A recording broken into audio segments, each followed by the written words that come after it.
This is a peaceful protest. We're protesting discriminatory land use. Get off my property. My voice cut through the morning air like a knife. Now. The woman in the crimson blazer didn't even flinch. She stood in the middle of my vineyard, clipboard in hand, surrounded by workers unloading white chairs and a massive floral arch. Behind her, a catering truck was parked on my irrigation line. "Excuse me?"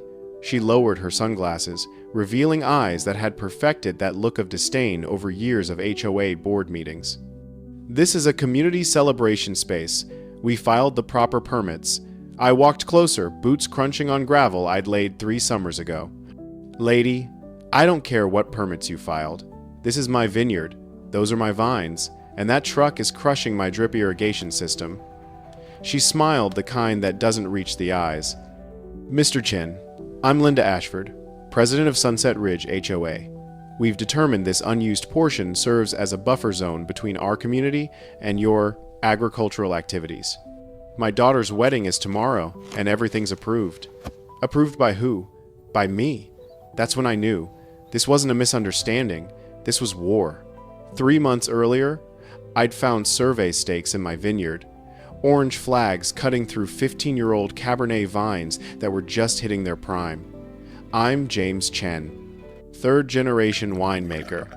My grandfather bought these 60 Napa acres in 1987, when you could still be Asian in wine country without people assuming you didn't belong. Now I make Cabernet that wins awards and costs more than most monthly mortgages. For 38 years, we respected boundaries. Then, Linda Ashford moved into Sunset Ridge Estates luxury homes, marketed as wine country living, where people want the backdrop but complain about the smell of fermentation. She'd been filing complaints for 5 years.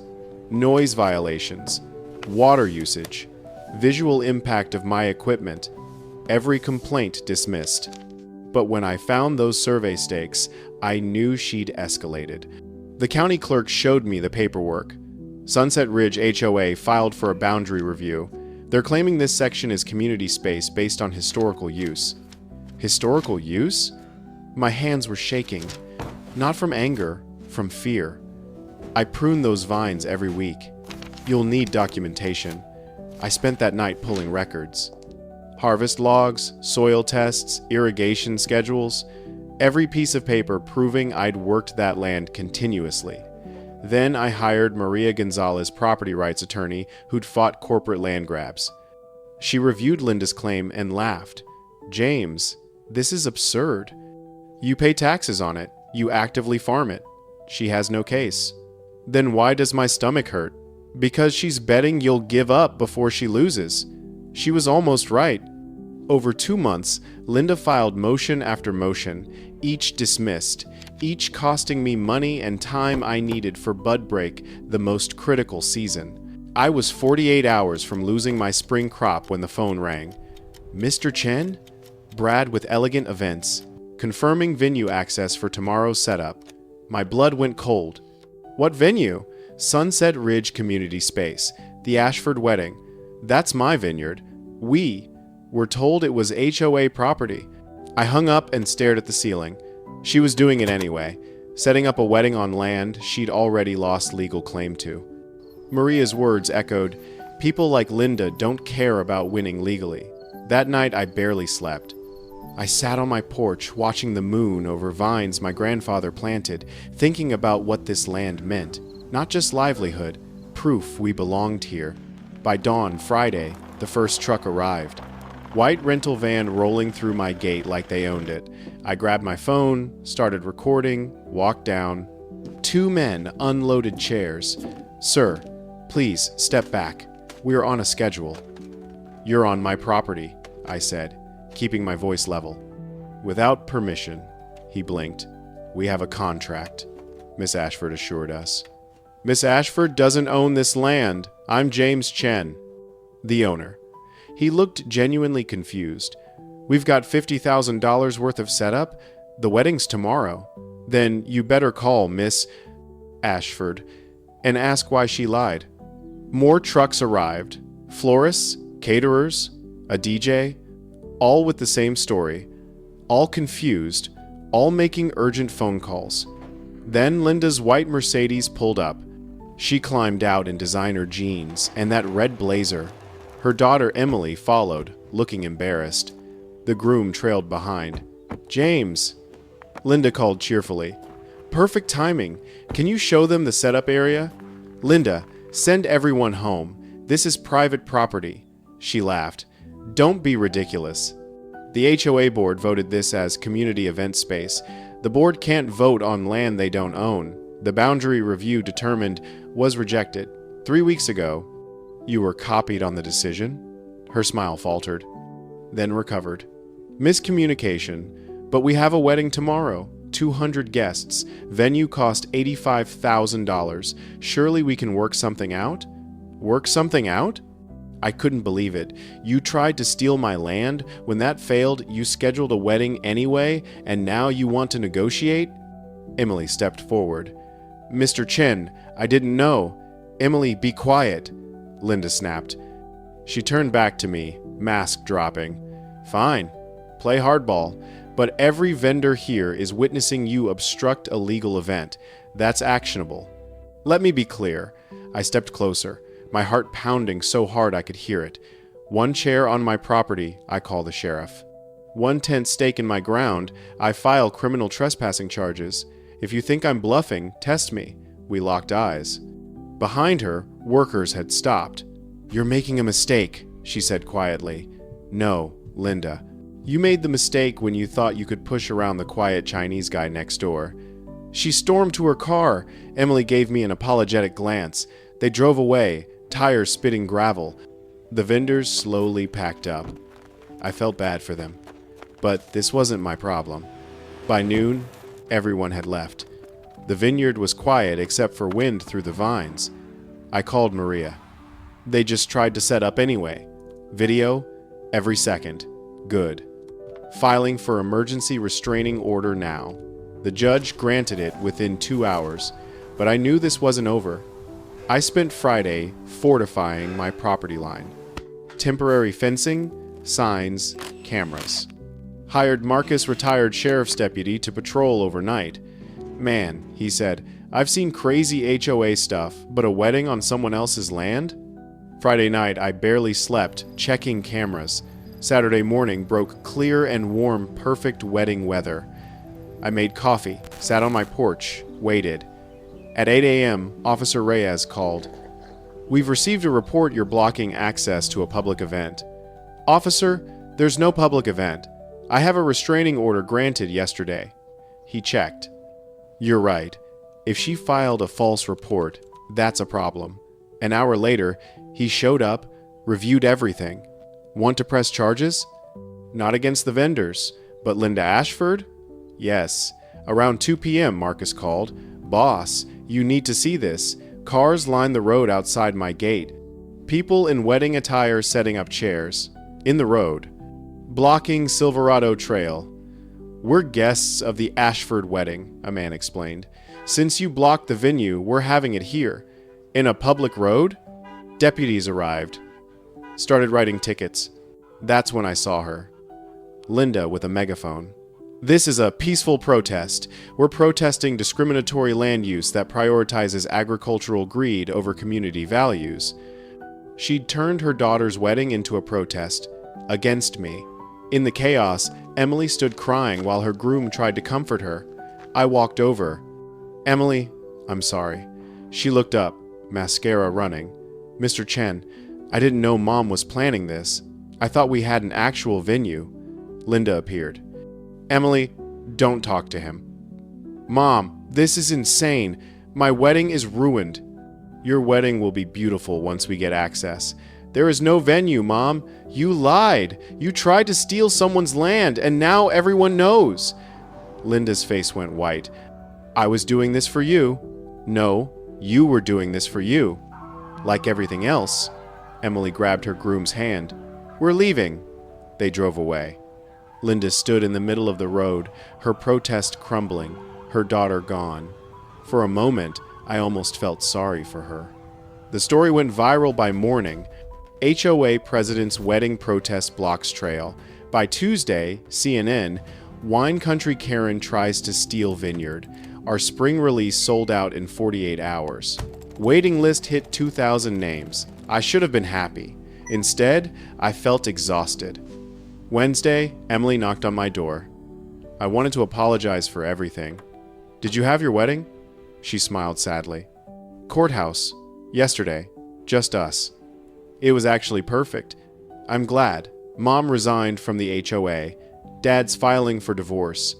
After she left, I walked the vineyard. Spring growth coming in strong. Maria called. County filed criminal trespassing charges. Linda's facing 6 months. Her lawyers are negotiating. A week later, I got a handwritten letter. Mr. Chen, I'm writing to apologize. I convinced myself I was acting for the community, for my daughter, but it was about control. I don't expect forgiveness. I just wanted you to know I understand what I did. Linda Ashford.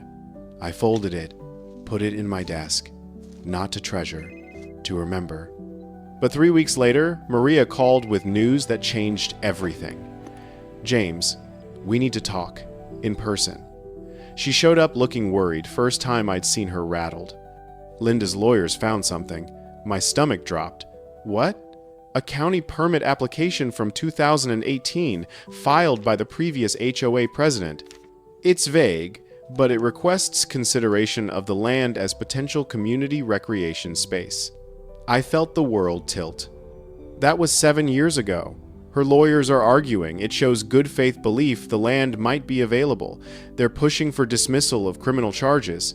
And James? She looked me dead in the eye. They're saying if you don't drop the civil suit, they'll countersue for more. Claiming you cost Linda her marriage, her reputation, her relationship with her daughter. I sat down hard. So she might walk? Criminal case is weakening.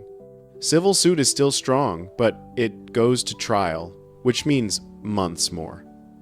I put my head in my hands. I can't do this, Maria. What? I can't do months more. The spring frost came.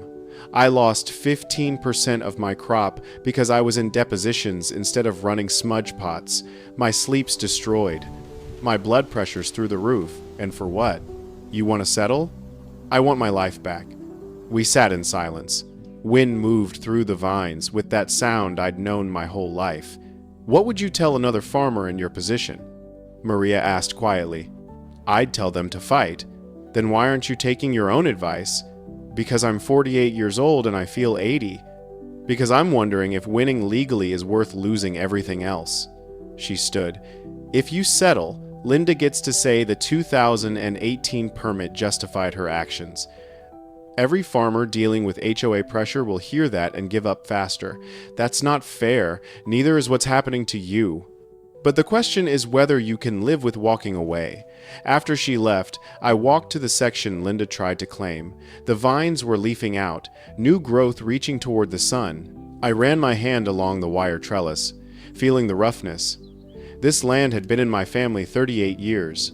My grandfather worked it until his hands bled. My father defended it through droughts and crashes. But defending it was killing me. That night, I called my sister in Seattle. James? May answered, voice thick with sleep. It's 11 p.m. What's wrong? I'm thinking about selling. Silence. The vineyard? I'm exhausted, May. They found some permit from 7 years ago that might make Linda look reasonable. I'm starting to think Dad was wrong when he said this land was worth any price. Dad never said that. He said the land was worth protecting. That's different from any price. He also said you had to know when to rest and when to fight. Which is this? I don't know, did he? But I know you. You don't quit things. You spent 2 years learning Mandarin just to talk to Grandpa before he died. You rebuilt the irrigation by hand. If you quit now, it won't be because you're tired. It'll be because you're scared. I am scared. Good. That means you're sane. But being scared and being defeated aren't the same thing. After we hung up, I sat until dawn, watching the sky lighten. By sunrise, I decided. I called Maria. I'm going to trial. You sure? No, but I'm doing it anyway.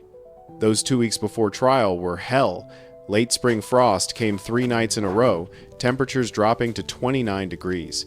I spent every night in the vineyard running smudge pots, desperately trying to keep buds alive. The smoke burned my eyes until they watered constantly. The cold seeped into my bones. My hands cracked and bled from the dry air and constant work. On the 3rd night, Marcus found me sitting in the dirt at 3 a.m., surrounded by smoking pots, crying, not sobbing. Just silent tears while I stared at vines that might not make it. Tears I couldn't even feel because my face was numb from cold and exhaustion. Boss. He sat beside me in the mud. Talk to me! I don't know if I can do this, I said, voice hoarse from smoke and screaming at the sky earlier when another thermometer dropped below freezing. Trial starts Monday. I've lost 20% of my crop because I've been fighting instead of farming. I'm running on 3 hours of sleep a night when I'm lucky. My blood pressure is so high, my doctor threatened to hospitalize me. And I keep asking, what's the point? Even if I win in court, Linda doesn't go to jail. She pays a fine she can probably afford from selling that Mercedes. And I've lost an entire season, my health, every ounce of peace I had. So why keep fighting? Because if I don't, she wins. And every person like her wins. Every HOA president who thinks their clipboard is more powerful than someone's property deed. Every entitled neighbor who sees land and thinks, I want that, without considering who owns it, who works it, who built their life on it. That's a good reason. Is it? Or am I just too stubborn to admit I've already lost everything that matters? Look at these vines, Marcus. 15 years I've been nurturing this block. 15 years of pruning and training and protecting. And 3 nights of frost might kill them because I wasn't here.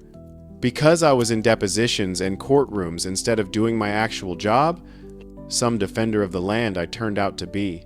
Marcus pulled out a cigarette, lit it, took a long drag. The orange glow lit up his weathered face. My dad was a farmer. Tobacco, down in North Carolina.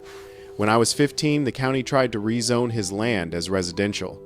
Told him he had to stop growing, that the smell bothered the new neighborhoods spreading out from Charlotte. He fought for 3 years, spent every penny we had on lawyers. Lost, eventually they eminent domained him right out, paid him half what the land was worth. He died 6 months later. Heart attack. I always thought it was from the stress. I'm sorry. Don't be. You know what he told me 3 days before he died? I was sitting by his hospital bed, and he grabbed my hand and said, Marcus, I lost the land, but I didn't lose myself. I stood up. I fought back. And that's what matters in the end. Not winning, standing. I didn't understand it then. Thought he was just making excuses for throwing away our family's future. And now? Took me 20 years to get it, but yeah, I believe him now. Because you know what I remember about my dad? Not that he lost. I remember that he didn't back down. That he stood in front of those county commissioners and told them they were wrong. That he fought until he had nothing left to fight with. That's what I tell my kids about their grandfather. Not that he was a good farmer or made money. That he stood up when it mattered. He stubbed out his cigarette in the mud. You're going to lose some vines, James. Maybe lose most of this block. Maybe lose this whole season's revenue. Maybe even lose the trial despite being in the right. But you won't lose yourself. You won't lose the knowledge that you stood up when someone tried to take what was yours. And that's worth more than any vineyard, any harvest, any amount of money or peace of mind. The frost finally broke on the 4th night. By dawn, I'd walked every row in that section, assessing the damage with a heavy heart and a notebook that kept getting wet from the dew or maybe from tears. I couldn't admit I was crying. 22% of the spring crop gone. Just gone. Blackened buds that would never become shoots, never bear fruit.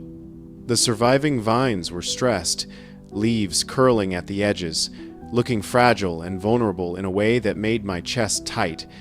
It would be a smaller harvest, lower yields, lost revenue at a time when I was hemorrhaging money on legal fees. But we'd make it. Barely. I walked into that courtroom on September 15th looking like someone who'd been through a war. Lost 15 pounds. I couldn't afford to lose. My suit hung loose on my frame like I was a kid wearing his father's clothes. Dark circles under my eyes so pronounced that the bailiff asked if I needed medical attention. My hands had a tremor I couldn't control. Maria took one look at me and winced. "James, you look like someone who spent the last 2 weeks fighting a losing battle against the weather while preparing for a trial that might destroy me financially even if I win." I was going to say human. For the first time since I met you, you look human instead of like some untouchable Zen farmer who never breaks. That might actually help us. The jury needs to see that this has cost you something real. The trial started with Maria laying out our case: trespassing, fraud, interference with business operations. Straightforward, clean, backed by video evidence and documentation that should have made it an open and shut case. Then Thornton stood up, and I saw the trap we'd walked into. "Your Honor, members of the jury," he began, his voice smooth and practiced. "My client made a mistake. I won't stand here and tell you she didn't. But it was an honest mistake based on official county documents that suggested, however, incorrectly, community use of the disputed property. Miss Ashford believed in good faith that she was acting within her rights as HOA president to facilitate community events. Mr. Chen's response, while perhaps legally justified, was disproportionate, vindictive, and ultimately far more damaging than the original error." He pulled up a slideshow. Photos of Emily crying at the courthouse steps, Linda's resignation letter from the HOA, her husband's divorce filing, news articles about the HOA president's fall from grace, a timeline showing how quickly Linda's life had unraveled. One woman's mistake, one error in judgment based on a 7-year-old permit application that she genuinely believed gave her community use rights, has destroyed an entire family. Miss Ashford has lost her marriage of 23 years. She's lost her daughter, who won't return her calls. She's lost her position, her reputation, her social standing in this community. She's currently under psychiatric care for severe depression and anxiety, and Mr. Chen wants $250,000 on top of that destruction. I ask you, where does punishment end and vindictiveness begin? I felt the jury shift. Faces that had been sympathetic to me suddenly looked thoughtful, uncertain. One woman in the back row was already dabbing at her eyes. Suddenly, I wasn't the victim defending his property. I was the aggressor who destroyed a woman for a simple mistake. The first witness was Paul Martinez, the county surveyor. Stern-faced, professional, carrying himself with the authority of someone who'd done this job for 30 years. He confirmed that the boundaries were clear, that my property line was exactly where I said it was, that there had never been any ambiguity. But under Thornton's cross-examination, the certainty started to crack. "Mr. Martinez, you mentioned a 2018 permit application in your initial report. Can you explain what that was?" Martinez shifted uncomfortably. "It was a request filed by the previous HOA president asking the county to consider designating certain parcels adjacent to Sunset Ridge Estates as potential community recreation space. And did the county respond to weigh this request? We. The file shows it was received and reviewed but not approved. Not approved, but also not explicitly rejected, correct? The lack of approval is an implicit rejection. Please answer the question, Mr. Martinez. Was there a letter sent to the HOA explicitly stating your request is rejected?" Long pause. "No. There was no explicit rejection letter. So someone finding this file, someone who wasn't an expert in county bureaucratic procedures, might reasonably believe the request was still under consideration? I suppose if they didn't understand how the process works, could someone reading this document reasonably believe the county was considering community use of the property in question?" Martinez hesitated, and in that hesitation, I saw our case start to crumble. If they didn't read it carefully and didn't understand county procedures? Possibly. Thornton smiled. "Thank you, Mr. Martinez. Nothing further." That possibly was all he needed. Suddenly, Linda's actions weren't fraud, they were an understandable misinterpretation of bureaucratic ambiguity. Next up was Brad Stevens from Elegant Events. He testified about Linda's instructions, about being told the property was HOA-approved community space, about her refusal to stop the setup even after I'd informed her it was private property. But under Thornton's cross, the narrative shifted again. Mr. Stevens, when Miss Ashford told you to continue with the setup despite Mr. Chen's objections, did she seem malicious? Did she seem like someone who knew she was breaking the law? Brad thought about it. She seemed stressed, really stressed, like someone who was panicking, like a mother watching her daughter's wedding fall apart. Objection, Maria called, leading the witness, sustained. Rephrase, Mr. Thornton. What was Miss Ashford's emotional state when she instructed you to continue? She was definitely not calm. She kept saying things like, "This has to work, and I can't let Emily down, and we'll figure out the paperwork." It felt more like desperation than whatever you'd call intentional wrongdoing. The jury was eating it up. I could see it in their faces. Linda was no longer the entitled HOA tyrant. She was a desperate mother trying to give her daughter a special day. The afternoon session brought Emily to the stand, and I knew this would be the moment that would either save or destroy our case. She walked to the witness box wearing a simple blue dress, her face makeup-free, looking younger and more vulnerable than when I'd seen her at the protest. When she was sworn in, her hand trembled visibly. "Miss Morrison," Maria began gently, "can you tell us about the wedding planning process? My mother planned everything. I just showed up where she told me to." Emily's voice was barely above a whisper. "Did your mother ever mention that the venue was on Mr. Chen's private property?" "No. She said it was a beautiful community space that the HOA had secured for events. She showed me photos and talked about how perfect it would be, rustic, scenic, exactly what I'd always dreamed of. When did you learn the truth?" Emily's voice cracked, and tears started flowing freely. "The day before the wedding, when Mr. Chen's attorney served the restraining order and vendors started calling to say they couldn't set up, Mom told me he was just being unreasonable, that he'd get over it, that we'd work it out. I believed her because she's my mother. Why would I think she was lying? How did you feel when you realized what had actually happened?" "Devastated, humiliated. My mother had tried to steal someone's land for my wedding. She'd lied to me, to vendors, to everyone. And when it all fell apart, instead of admitting she was wrong, she turned it into a protest and made everything so much worse." "Objection," Thornton called. "Speculation about my client's motives." Sustained. "Miss Morrison, stick to what you directly observed. Did your wedding happen as planned?" "No." Emily wiped her eyes. "We got married at the courthouse 2 days later.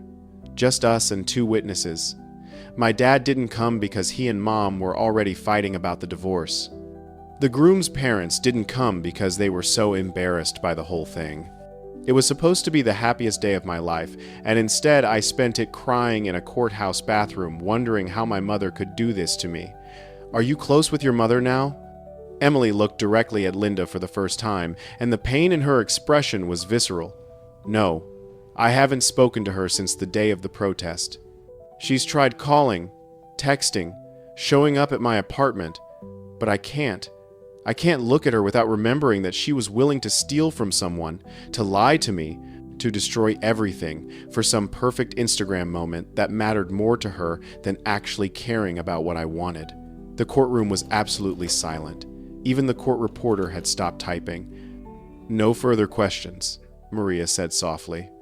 Thornton's cross-examination was calculated and cruel. "Miss Morrison, you're clearly very angry at your mother. I'm hurt. There's a difference. Hurt enough to testify against her in a way that could cost her hundreds of thousands of dollars?" Emily's jaw tightened. "I'm testifying to the truth. What it costs her is her responsibility, not mine. But isn't it possible that your anger is coloring your testimony? That your mother's actions, however misguided, came from a place of love? From wanting to give you something beautiful? Love doesn't involve stealing from people. Love doesn't involve lying. Love doesn't involve turning your daughter's wedding into a circus because you can't admit you were wrong. Your mother is currently under psychiatric care. Did you know that? For severe depression and anxiety related to losing her family? Objection. Maria was on her feet. The witness isn't qualified to withdrawn. Thornton turned back to Emily. Do you feel any responsibility for your mother's current mental state? Emily's face went pale. Are you asking if I feel guilty that my mother destroyed her own life by trying to steal land for a party? No, I don't. That was her choice, not mine. Even though she's told the psychiatrist she's contemplated suicide? The courtroom gasped. Maria objected again, but the damage was done.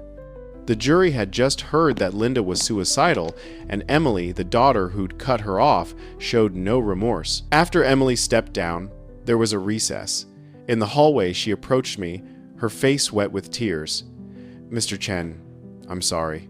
I know that last part made me look cold, but I can't. I can't take responsibility for her choices. I can't. You don't have to apologize for telling the truth. My therapist says I need to set boundaries.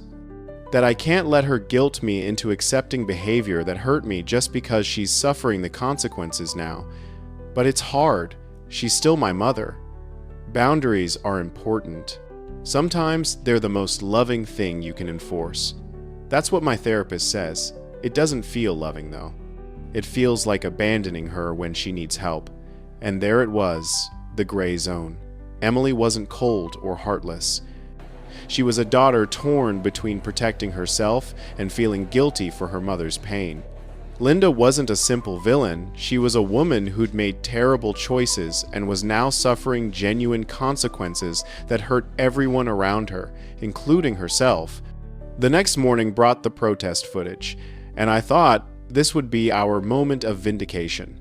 Officer Reyes testified about the road blockade, the citations issued, the traffic disruption, the chaos. Maria played cell phone footage from multiple angles, showing Linda with the megaphone directing people to link arms, telling them to hold the line, positioning the event as a protest against my discriminatory land use practices. Some jurors shook their heads at the footage, but others looked thoughtful. One older woman was nodding slightly, as if she understood the desperation that would drive someone to such measures. Then Thornton brought out his surprise weapon, Dr. Patricia Ramos, a clinical psychologist specializing in stress-related disorders and crisis intervention. Dr. Ramos, you've evaluated Miss Ashford at the request of her defense team. Can you describe her current mental state? Dr. Ramos spoke in the measured clinical tone of someone who testified in court many times. Miss Ashford is suffering from severe anxiety with panic attacks, major depressive disorder, and symptoms consistent with PTSD related to the events surrounding her daughter's wedding and the subsequent public humiliation. She's experienced significant life changes in a short period: divorce, estrangement from her daughter, loss of her social position, financial instability, and intense public scrutiny. She's currently on medication and has been hospitalized twice for psychiatric emergencies. When you say psychiatric emergencies, Miss Ashford has expressed suicidal ideation on multiple occasions. She's currently under suicide watch protocols with her treatment team. The courtroom went dead silent. I felt my stomach drop. Whatever moral high ground we'd occupied suddenly felt shaky. Maria's objection was immediate and heated. Your Honor, this is blatant emotional manipulation. The witness is trying to make the jury feel sympathy. It's relevant to the question of damages. Thornton countered smoothly. My client has already been punished far beyond any reasonable measure. The question before this jury is whether to add $250,000 in damages on top of a woman who's already lost everything. The judge allowed it, and I watched the jury's faces transform. Suddenly, Linda wasn't just a woman who'd made mistakes. She was a victim of disproportionate consequences, someone whose life had been destroyed over what could be framed as a simple misunderstanding about a 7-year-old permit. During the afternoon recess, I found myself in the courthouse bathroom again, hands shaking as I splashed cold water on my face. My reflection looked like a stranger, gaunt, hollow-eyed, aged beyond my 48 years. A juror walked in. I recognized him from jury selection man, in his 60s, weathered hands, the kind of calluses you get from working land. He saw me and paused. "You're the Vineyard guy." "Yeah." He washed his hands in silence, the only sound the running water and the distant echo of courthouse hallways. Then, without looking at me, my HOA tried to fine me $2,000 for having a work truck in my driveway. Said it lowered property values, violated aesthetic standards. I told them they could take their fine and their aesthetic standards and shove them both where the sun doesn't shine. Sometimes you gotta stand your ground, even when everyone says you're being unreasonable. He dried his hands and left without another word. I stood there, staring at my reflection, thinking about those words. Even when everyone says you're being unreasonable. Was I being unreasonable? I had video evidence, documentation, legal right. But I also had Emily's guilt, Linda's suicide watch, and a jury that was starting to look at me like I was the villain. On day 3, Linda took the stand, and I knew this was where the trial would be, won or lost. She looked nothing like the power-suited HOA president who'd stood in my vineyard demanding access. The red blazer was gone, replaced by a simple gray dress that hung on her now thin frame. No makeup, hair pulled back in a simple ponytail, eyes that looked haunted and lost. "Miss Ashford." Thornton began with practiced gentleness. "Can you explain what you were thinking when you scheduled your daughter's wedding on Mr. Chen's property?" Her voice was soft, almost fragile. "I just wanted to give Emily something special. The venue she'd originally wanted was booked solid for the entire year. I was desperate to find something that would make her happy, that would give her the day she dreamed about since she was a little girl. When I found the 2018 permit application in the old HOA files, I genuinely thought we had some basis for using that land. I thought if I just talked to Mr. Chen, explained the situation, he'd be understanding. And when he refused, I panicked. Tears started flowing freely. I'd already put down deposits, signed contracts, spent $85,000. Emily was so excited, and I thought if I just went ahead with it, if Mr. Chen saw how beautiful it could be, he'd realize it wasn't hurting anyone. It was stupid. It was wrong. But I wasn't thinking clearly. I was just a mother trying not to disappoint her daughter. "Do you regret your actions?" Every single day. She looked directly at me now, and the pain in her expression seemed genuine. "Mr. Chen, I am so sorry. I destroyed my own family trying to control something I had absolutely no right to. I cost you money and time and peace. I turned what should have been a simple conversation into a legal nightmare. And now everyone's paying the price. You, me, Emily, everyone. I don't expect you to forgive me. I don't even know if I can forgive myself. I just want you to know that I understand now what I did. I see how wrong it was. It was a good performance if it was a performance. But watching her, I found myself wondering if maybe it wasn't. Maybe this was just a person who'd made catastrophically bad choices and was now drowning in the consequences. Maria's cross-examination was sharp and unforgiving. "Miss Ashford, you testified that you found the 2018 permit application in April of this year. Is that correct?" "Yes." "And when did you receive the county's rejection of your boundary review?" "March." "So you knew the county had already ruled that the land was Mr. Chen's property when you found this 7-year-old document, correct?" Pause. "Yes." "Did you contact the county to ask if the 2018 permit application was still relevant or valid?" "No." "Did you consult with a property attorney before scheduling a major event on land you'd already been told wasn't yours?" "No." "Did you tell any of the vendors you hired that you were basing your claim to the property on an unapproved permit request from 7 years ago?" "No." "So you made a series of assumptions that happened to support what you wanted to do and proceeded without any verification. Is that accurate?"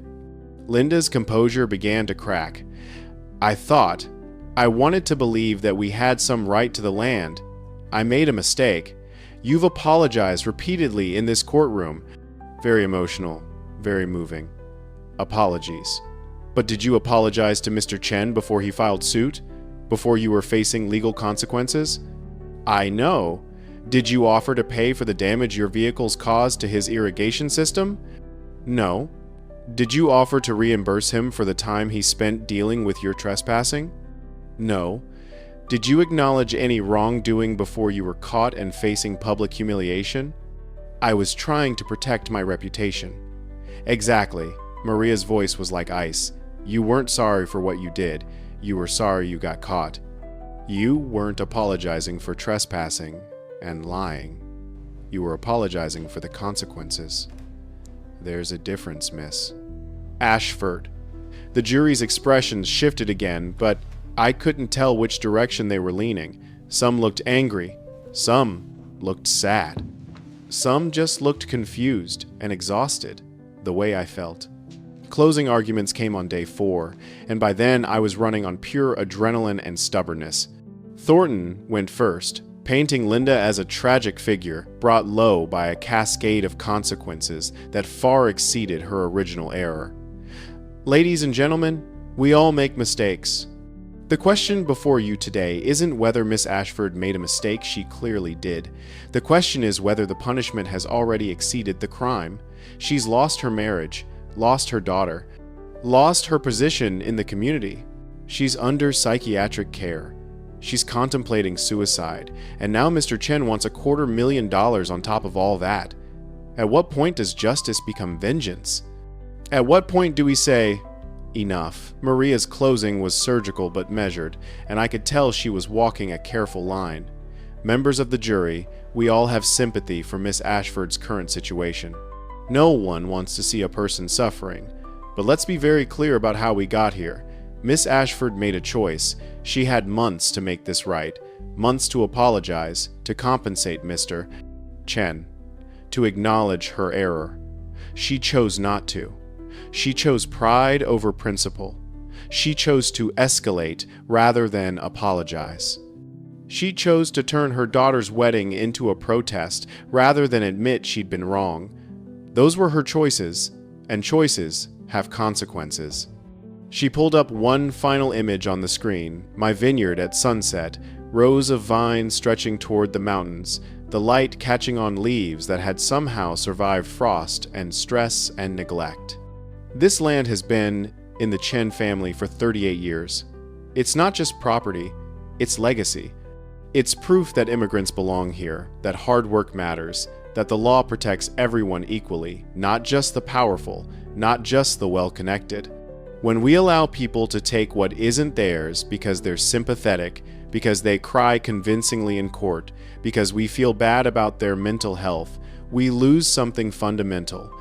We lose the promise that your property deed means something, that boundaries aren't suggestions, that rights aren't negotiable based on who can generate more sympathy.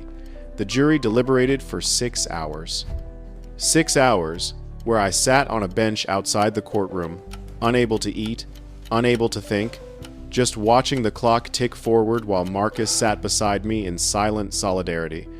When the bailiff finally called us back in, I felt like I was walking to face a firing squad. Bob Thompson, the jury foreman, the man with the weathered farmer's hands who'd spoken to me in the bathroom, stood to read the verdict. He looked at me once, his expression unreadable, before turning to the judge. On the charge of trespass, we find for the plaintiff, Mr. Chen. My chest tightened so hard I couldn't breathe. On the charge of conversion of property, we find for the plaintiff.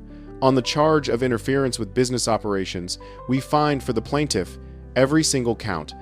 We'd won on every count.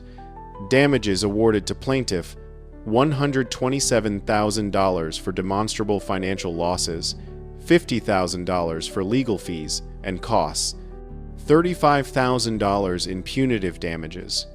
Not the $75,000 in punitive damages we'd asked for. The jury had split the difference, acknowledging wrongdoing but tempering it with mercy. $212,000 total instead of $252,000. On the defendant's counterclaim for emotional distress, we find for the defendant, Mr. Chen, counterclaim dismissed with prejudice. Judge Morrison banged her gavel once, the sound echoing through the silent courtroom.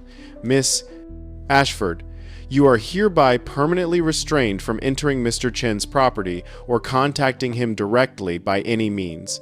Violation of this order will result in immediate arrest and criminal contempt charges. We're adjourned. Linda sat completely frozen, her face blank. Not defeated, not angry, just empty. Like someone who'd finally run out of fight.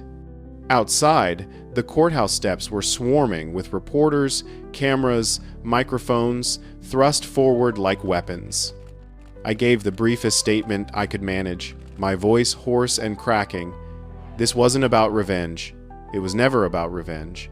It was about protecting what's mine. Property rights matter. Boundaries matter. And when you make a mistake, when anyone makes a mistake, you own it immediately. Not after you're caught, not after you're sued, not after your daughter cuts you off. You own it right away. That's what being an adult means. That night, I drove back to the Vineyard in silence, too exhausted even for music. The sun was setting as I pulled in, painting everything in shades of gold and amber that would have been beautiful if I'd had any capacity left to appreciate beauty. I walked to the section Linda had tried to claim, ran my hand along the wire trellis, feeling the familiar roughness of metal and tension. The vines were recovering from the frost damage, slowly, painfully, but recovering. Sparse foliage, smaller clusters than usual, but alive, surviving. Like me, Marcus found me there as the last light faded. You won. Yeah. You don't sound happy about it. I'm relieved. But Marcus, I spent 8 months of my life on this. Lost a quarter of my crop. Aged 10 years. Nearly had a heart attack from stress. And yeah, I won. I proved that Linda was wrong and I was right. But I don't feel victorious. I feel tired. So incredibly tired. You did more than prove Linda was wrong. You proved that quiet people can stand up and fight back. You proved that boundaries matter, that property rights matter, that you can't just take what you want because you're powerful or well-connected. I know all that intellectually. But right now, standing here looking at vines that might never fully recover from the frost, looking at empty spaces where clusters should be, adding up how much this cost in every possible way, I'm not sure the cost was worth the principle. And that's a terrible thing to admit after winning. He sat down in the dirt beside me, and we both just stayed there in silence, watching the sky darken and the first stars appear. The temperature dropped as night came on, and I remembered all those nights running smudge pots, fighting the frost, crying in the darkness. Your grandfather, Marcus said eventually, would he have fought? Probably. He was even more stubborn than I am. Would he have regretted it? I thought about that for a long time. I don't know. He used to say something, the land endures, people don't. We're just temporary caretakers. Maybe he meant we're not supposed to win everything. We're just supposed to stand for something while we're here, even if it costs us everything. That's some pretty heavy philosophy for a Friday night. That's exhaustion talking. The harvest came right on schedule despite everything. October 3rd, 2025, at 4:47 a.m. when the first light touched the eastern hills. Reduced yield down almost 30% from normal, but the quality was exceptional. Stress sometimes makes better wine, concentrating flavors, intensifying character. The crew moved through the rows under the rising sun, their practiced hands gentle with clusters that had survived so much. Despite everything, the legal battle, the frost, the stress, the exhaustion, the routine felt healing, the rhythm of harvest, the smell of crushed grapes, the sound of bins filling with fruit. This was what mattered. This was why I'd fought. That evening, I opened a bottle from 2019, the year before the war started, when life was simpler, and poured glasses for everyone who'd stayed to help. To 2025, I said, raising my glass, the year we survived. They cheered and drank, and for the first time in 8 months, I felt something that might eventually become peace. For the first time in 8 months, I felt something close to peace. 3 weeks after harvest, I was closing the barrel room when I heard a car. Linda stood by my gate. She looked different. Thinner, hair shorter, dressed simply, no red blazer, no clipboard. Just a woman at the end of something. We stared at each other. "I'm not here to cause trouble," she said. "I just needed to see it. The land I tried to take. Why? Because I need to understand what I was willing to destroy for a party that didn't even happen." She looked past me at the vineyard, rows heavy with new growth. Crush pads still damp from harvest. "It's beautiful," she said quietly. I never actually looked at it. I just saw empty space I could use. I never saw what you see. And what do I see? Legacy, continuity, proof you belong here. She turned back. I destroyed my family for control of something I never understood. My daughter won't speak to me. My ex-husband remarried. My entire social circle disappeared. All for a piece of land I didn't even need. "Linda, don't." She held up her hand. "I don't want forgiveness. I just wanted you to know I see it now. What I did, what I took, wasn't just land. It was dignity, and I'm sorry." She walked to her car, an older Honda, not the white Mercedes. Before getting in, she turned. "Your grandfather would be proud. Not everyone fights when the world says surrender." Then she was gone. I stood there long after her taillights disappeared, watching the last light fade. The 2025 vintage turned out exceptional. 2 years later, critics called it my finest work. Some joked about notes of justice. I called it honest. Linda moved to Arizona, started working at a plant nursery. Emily had a baby, a daughter named Sophia. She sent me a birth announcement. "Thank you for teaching me that love means boundaries." I framed it next to Linda's apology letter, not as trophies, as reminders. My vineyard thrives. The vines she tried to steal are my most productive. Every spring when I prune that section, I remember. Not with anger, with understanding. The land endures. People break. Sometimes the cost of standing firm is everything, but you do it anyway. One afternoon, an older Asian man knocked David Liu from Paso Robles. His HOA had been restricting his harvest schedule. "I was going to sell," he said. "Then I read your story. And I decided to fight. We talked for 2 hours. I gave him Maria's card, shared documentation process, told him the truth about what it would cost. It'll be hell," I said. "You'll lose sleep, money, peace. You might lose crop like I did. Are you ready?" He smiled, tired but determined. "My grandfather bought that land in 1952. I'm not giving it up because some board president doesn't like the smell of grapes." After he left, I walked the vineyard. Sunset turning everything gold. This was the real victory. Not the verdict. This, proof that one person standing firm gives everyone permission. The land teaches patience. The vines teach resilience.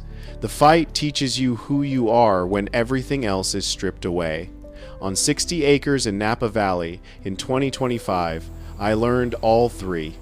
And though the cost was higher than I imagined, I'd pay it again, because some things are worth more than peace. Like knowing that when you look in the mirror, you see someone who stood when the world said surrender. That's worth every sleepless night, every lost vine, every moment of doubt. The land endures. And so do we.